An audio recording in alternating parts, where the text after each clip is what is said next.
Forza Horizon 4 delivers on the open world driving dream.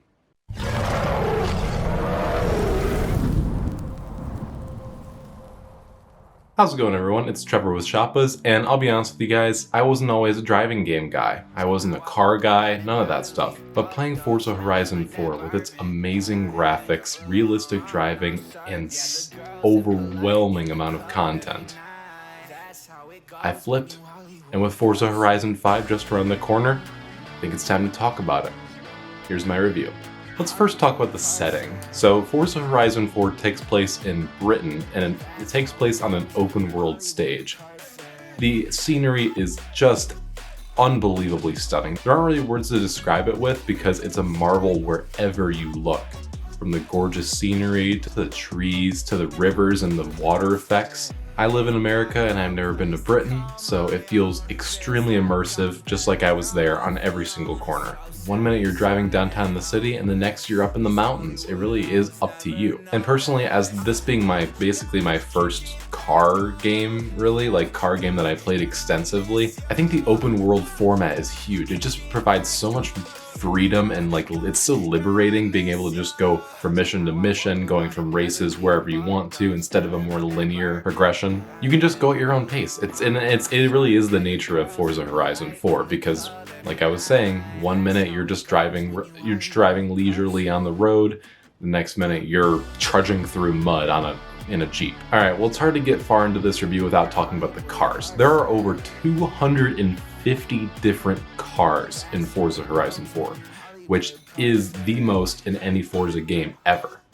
And they're from all the brands you'd expect: Bugatti, Audi, Ford, Chevy, all the main real-world brands that they really import into the game effectively. I personally own a Hyundai Kona, and listen, all these cars are extremely realistic to the real thing. I've never owned a Bugatti Chiron, but I drive that car a lot in the game, and it's about what I would expect it looked like in real life, you know? And it really is the graphics that lets this shine, because if you didn't have great graphics, then you just wouldn't have realistic cars. That's how it works. And whenever you're driving, you can switch between just driving normally outside the car, flip your trigger on your controller, get inside the car and look at the realistic interior too, because it's both. It's a realistic exterior and interior. And that's really going to play into the whole theme of this game, which is just intentional. Everything seems intentional. Everything was placed for certain reasons. And especially when it comes to the detailed interior, completely unnecessary. Most people are going to drive outside the car because it's easier. But the fact that they added it means they care. There are a handful of different modes for racing, which again is still the core gameplay loop here. You can go into an off-road race, street racing, cross-country racing, and within every single race it'll require you use certain types of cars. Forza breaks it down really easily into off-roaders or extreme off-roaders or street cars.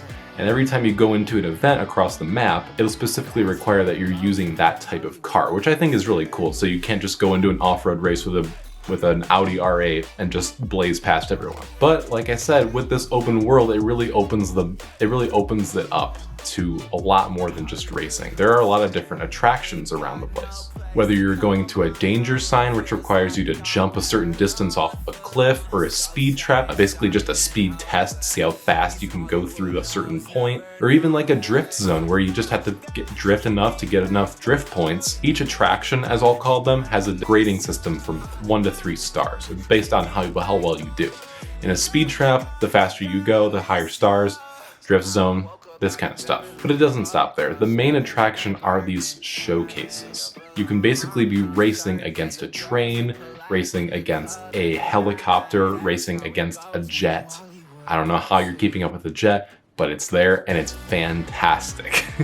It's more of a story type thing. There's that. Let's get back to the scenery for a second, because there is some fantastic sightseeing here. The architecture all over the map, from the city to the country, the gradient there is unbelievable. I find myself just driving around the world just looking at everything because it's just eye candy. It doesn't matter where you look, it's all unbelievable. It's seriously one of the most gorgeous games I've played in many years. And Forza knows this. That's why they made a dedicated photo mode. There are some games that have this, like Death Stranding has one, and Sekiro Shadows Die Twice has one, but Forza's is very, very, very overkill. You can go into the photo mode and adjust the aperture, you can adjust the focus distance, adjusting colors and white balance, temperatures. You can even like tilt the camera. It's very targeted towards motion, and it's like an effective visual representation of what you're doing in the game. Point is, many people won't use the photo mode, but I do, and it is excellent.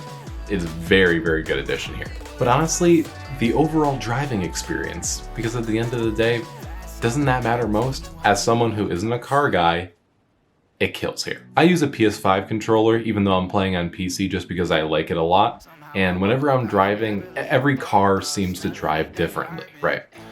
Like, they drive essentially like what I would expect them to. I still haven't driven many different types of cars, like street cars or anything like that.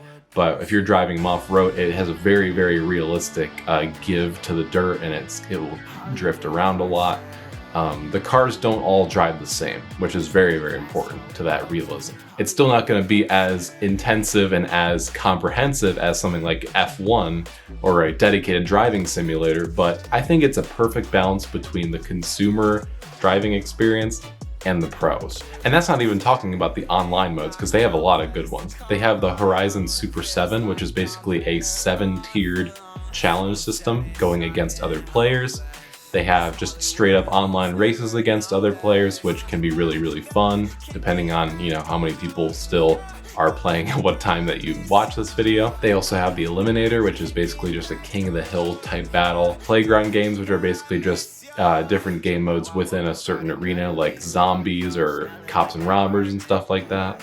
And finally, if you want, they do have some pretty impressive DLC, including Fortune Island, which is basically a treasure hunting paradise off the side of the main map. And they also, for some reason, brought in Legos, so you can drive Lego cars in a certain area of the map, which is pretty interesting. I can't think of another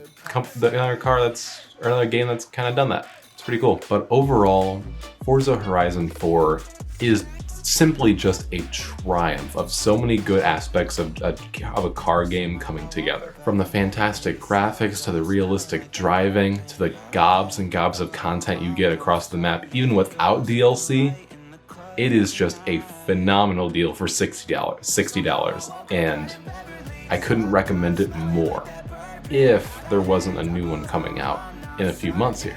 Now again, depending on when you watch this video, Forza 5 could be out by now.